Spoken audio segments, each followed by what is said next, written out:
네, 반갑습니다. 황마스터 시영철입니다. 이제 드디어 오픈하게 됐고요. 여러분들하고 이 강의가 어떤 의미를 갖고 있고 또 어떻게 활용하면 좋은지, 어떤 시기에 들으면 좋은지 그런 이야기들을 하려고 여러분들 좀 값진 시간을 제가 좀 잠깐 쓰도록 하겠습니다.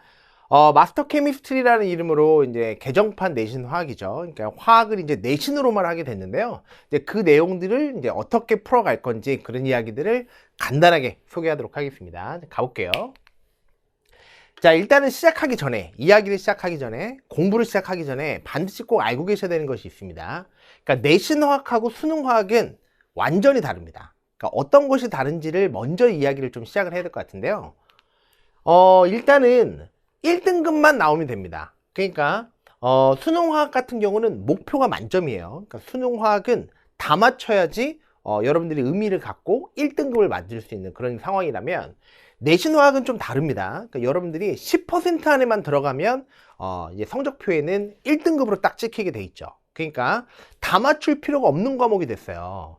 근데 그렇게 목표를 잡고 공부하면 공부 양이 굉장히 많이 줄어들고 효율적으로 사용할 수 있는 과목이 바로 내신화학이고요. 일단 좀 포인트들 좀 잡아보도록 하겠습니다. 자, 이제 한 학기의 모든 내용이 끝나요. 그러니까 예전 수능화학 같은 경우는 2학년 때 시작해서 고3 때까지 쭉 해서 2년 동안 해서 마스터가 다 돼야 시간 안에 풀 수 있지만, 이제 여러분 내신화학은 다릅니다. 6개월에 끝나요. 그리고 뿐 아니라 6개월에 끝나는 것뿐 아니라 뭐 화학도 해야 되고 생명과학도 해야 되고 물리학도 해야 되고, 그러니까 지금 아마 한 학기에 또는 1년 동안 3과목을 동시에 진행하는 아이들이 있을 겁니다. 그러니까 우리에게 실질적으로 남은 시간이, 화학에 쏟아야 될 수 있는 시간이 별로 없습니다. 그러니까 여러분들의 목표가 다 맞는 것이 포인트가 아니라 1등급만 성적표에 딱 찍히는 거, 이것이 저의 최종 목표입니다. 자, 그러려면 여러분들이 지금부터 시간 아주 효율적으로 사용해야 다른 과목들도 공부를 할 수 있고 딱 내신에서만 이걸 딱 사용하고 이제 버리는 그런 과목이 됐는데요. 그러려면 일단 심플해야 돼요, 커리큘럼이. 그래서 제가 여러분들이 구현할 수 있는 커리큘럼을 딱 소개를 할 거고요. 그 안에 이제 모든 것을 제가 담도록 하겠습니다. 저희 모든 노하우와 에큐스들, 스킬들, 이런 것들을 딱 심플한 2가지의 커리큘럼에다가 모든 것들을 심어 놓을 건데요. 다음과 같습니다. 일단 첫 번째는 가장 중요한 마스터 개념이에요. 그러니까 전체 강좌를 제가 33강, 33강의 모든 내용들을 제가 다 엑기스로 담아놨고요. 사실 지금 강의를 촬영하고 있는, OT를 찍고 있는 상황은 모든 강의가 지금 다 끝나고 업로드가 완료된 상태에서 제가 여러분들에게 오리엔테이션을 지금 최대한 설명을, 이제 구현을 다 할 수 있게끔 할 겁니다. 자, 이제 이게 끝나면 반드시 이제 문제풀이로 이제 연습을 좀 하셔야 됩니다. 그러니까 그거는 이제 완자에서 제가 모든 전문항들을 푸는 그런 2가지의 커리큘럼으로 여러분들이 1등급을 목표로 할 수 있게끔 제가 구현할 수 있게끔 반드시 하도록 하겠습니다. 그 중에 여러분들은 지금 가장 중요한 이 마스터 개념이라고 하는 강좌를 보고 있어요. 저는 이제 이런 성격을 좀 갖고 있는데요. 일단 첫 번째는 제가 이제 원래는 통합과학으로 여러분들하고 만났지만 저희 이제 본 직업은 이제 화학 마스터입니다. 그래서 다음과 같고요. 전라북도에 있는 자사고죠, 그죠? 그러니까 유명한 고등학교에서도 제가 교사의 눈으로서 수많은 아이들에게 수업들을 진행했고요. 그 다음에 EBS에서도 전국에 있는 수많은 학생들, 그러니까 제 강좌의 어떤 포인트들은 스펙트럼이 넓다는 거예요. 그러니까 자사고의 최우수 학생들과 그 다음에 EBS에서 전국 단위에 있는 아이들에게 전체적으로 제가 눈높이를 맞춰가면서 수업을 했기 때문에 제 강좌의 어떤 핵심은 스펙트럼이 넓은 그런 강사라고 좀 생각하면 될 것 같습니다. 그러니까 수능화학을 제가 해설을 했고, 여러분들 많이 보고 있는 자이스토리 화학 1, 2라든지 이런 것들의 감수, 그런 것들을 제가 꾸준하게 했기 때문에 화학은 이제 저를 믿고 오시면은 제가 1등급 반드시 맞을 수 있도록 제가 하도록 하겠습니다. 일단 첫 번째 강좌예요. 그러니까 마스터 개념 강좌인데, 마스터라는 건 이제 숙달한다는 뜻이고 어떤 장인이 되겠다 이런 뜻이 되겠습니다. 근데 너무 길게 하면 안 됩니다. 딱 16가지의 테마를 33번, 33번으로 우리가 만남으로 제가 모든 개념들을 꼼꼼하게 5개념 없이 완벽하게 좀 잡을 거고요. 요게 끝나면 이제 리마스터죠. 그러니까 마스터를 다시 한번 반복하면서 연마하는 그런 강좌가 되겠습니다.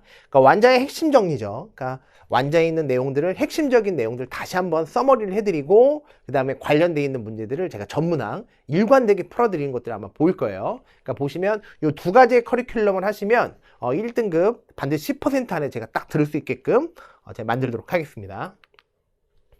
자, 전체 목차가 이렇게 됩니다. 그러니까 아마 뭐 목차를 뭐 보고 싶은 학생들은 없을 것 같고요. 이게 16가지 테마 중에서 제가 2장의 슬라이드를 좀 보여드릴 건데요. 첫 번째는 이제 이런 내용이에요. 이렇게 붉은 색깔로 표시된 내용이 뭐냐면 통합과학하고 겹치는 내용입니다. 그러니까 통합과학에서 저하고 이제 풀이를 갖다 쭉 이어왔던 학생들은 요 5가지 테마죠. 그러니까 전체 16가지 테마 중에서 요 5가지 테마는 통합과하고 겹치니까 아마 스무스하게 들어가지 않을까. 시간을 갖다가 압축해서 아마 들을 수 있을 것 같고요. 그 다음 이제 노란 색깔로 표기되어 있는 요 내용이 바로 뭐냐면 이 화학에서 소위 말하는 이제 킬러 파트입니다. 그러니까 6개월의 모든 내용을 한 학기에 끝내기 때문에 중간고사 한번 보고 기말고사 한번 끝이 나는데요. 예상컨대 거의 모든 학교가 거의 그렇습니다. 여기부터 여기까지, 그러니까 테마 1번부터 9번까지가 중간고사 시험 범위일 거고요.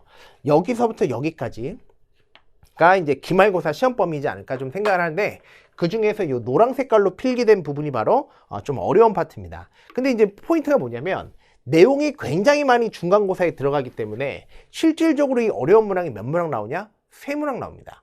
또는 4문항 나와요. 그러니까 이 4문항도 사실은 쉬운 거 2문항, 어려운 거 2문항 이렇게 나오죠. 그러니까 여기서부터 여기까지에 여기에다 시간을 너무 많이 할애하다 보면은 나머지 문항을 틀리면서 1등급 안에 못 들어가는 수가 있어요. 그러니까 전략을 잘 짜셔야 됩니다.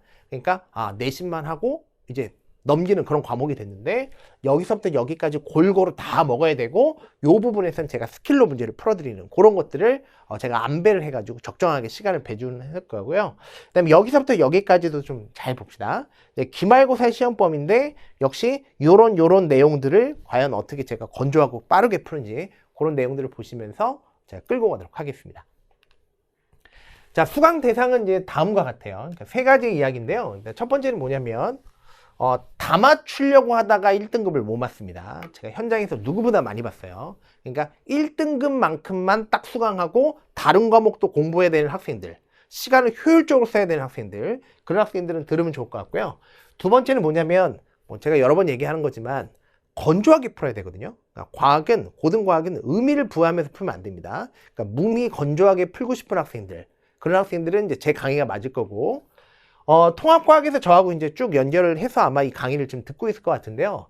통합과학에서 저희 해설, 어떤 풀이, 이런 것들이 아마 싱크가 좋았다면 그런 풀이를 갖다 이어가고 싶은 학생들, 그런 학생들이 들으면 이 강좌는 뭐 최고의 선택이 될 겁니다. 자, 이제 마지막 당부예요. 첫 번째는 뭐냐면 신박한 풀이를 너무 환호하시면 안 됩니다. 대표적인 것이 내분이죠.